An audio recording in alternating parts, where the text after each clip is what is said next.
Good evening, YouTube. Robert Alvarez, the Psychic Witch, also known as Mr. Lighting and a Fan. The time is approximately, what is that? The time is approximately 10:50 p.m.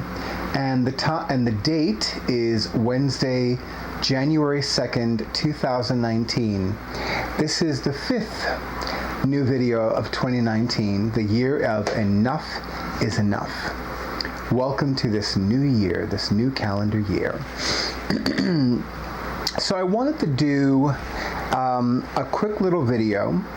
I don't think I've ever done this video before, and quite frankly, I have a number of videos that's almost identical to my number of subscribers, and I really didn't want to go through all 300 plus of my videos to see if I'd done this video before, and I'm okay with doing it again. I really am. So this is so I think that every one of us who uses cards at one point or another has this dilemma.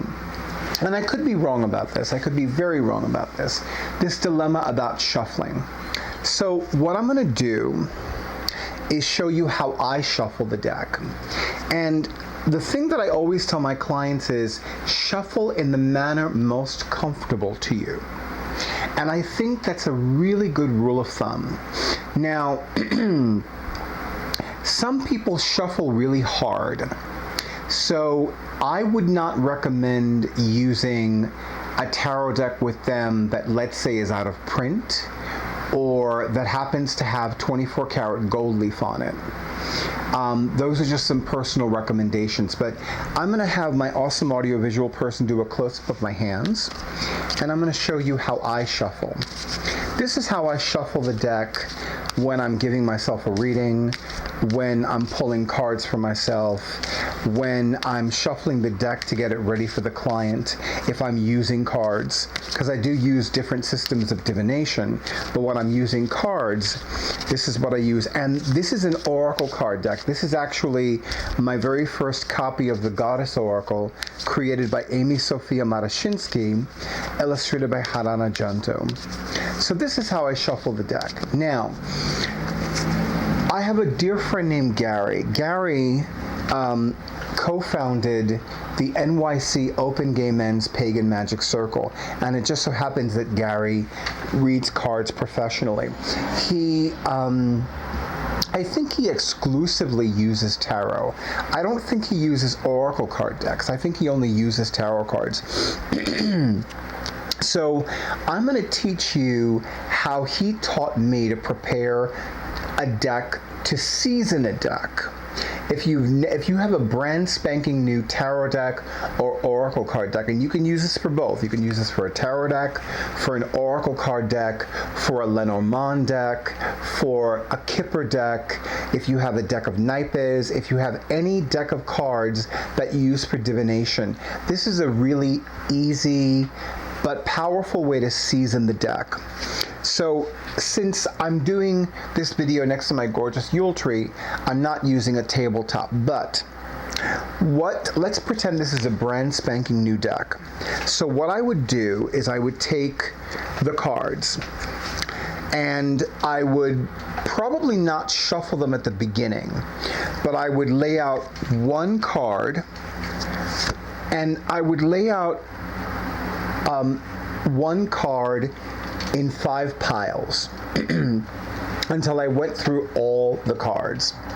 So let's say I'm using an oracle card deck that has 50 cards. So at the end of laying out one card in each of 5 piles, I would have 10 cards in each pile. 10 times 5 is 50.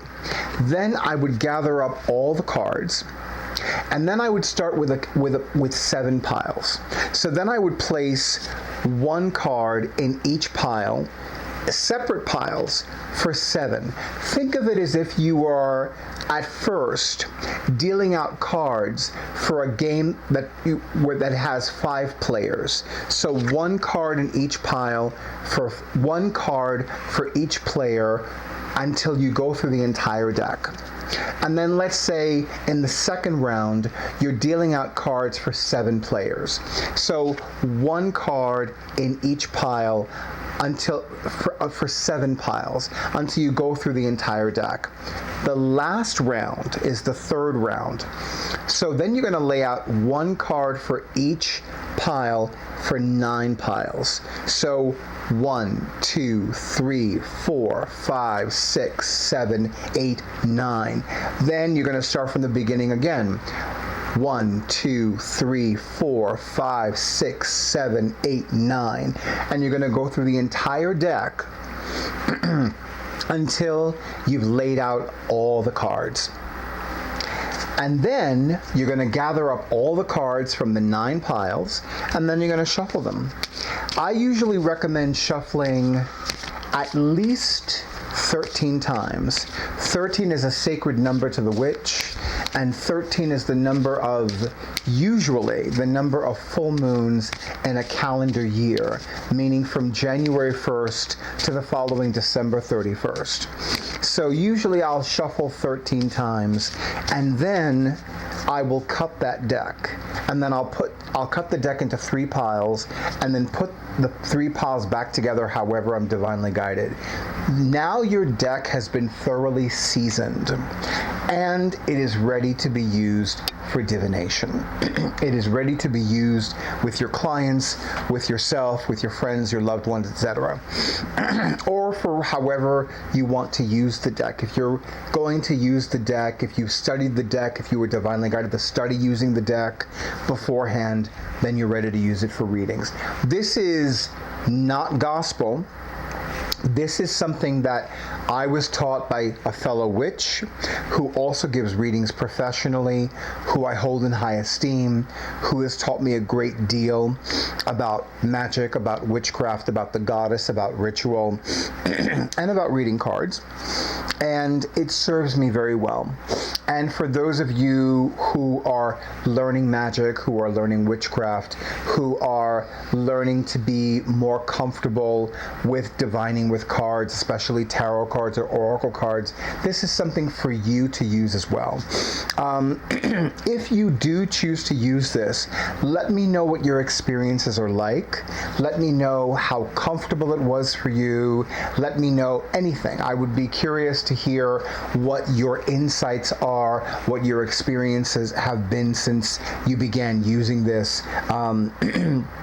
Again, I really don't think I've ever done a video about this before, and I really wanted to do a video because some of my newest subscribers have expressed an interest in wanting to learn more about magic and the cards through my videos. So I've been really doing my best to focus more content on magic, witchcraft, ritual, and cards as a result. But this has served me very well. I love using it. It's fun. I find it easy because I do it I think with virtually every tarot deck or oracle card deck that I use. So anyway, but if you do choose to start using this, I would love to hear what your experiences are. But in the meantime, YouTube, thank you so much for honoring who I am and what I do. Thank you for being a part of this journey with me on my YouTube channel. I wish you the happiest of holidays. I wish you an incredibly joyous and prosperous new year. And I wish you days and nights overflowing with love and light, prosperity and peace, honor, wholeness, and healing. And good night.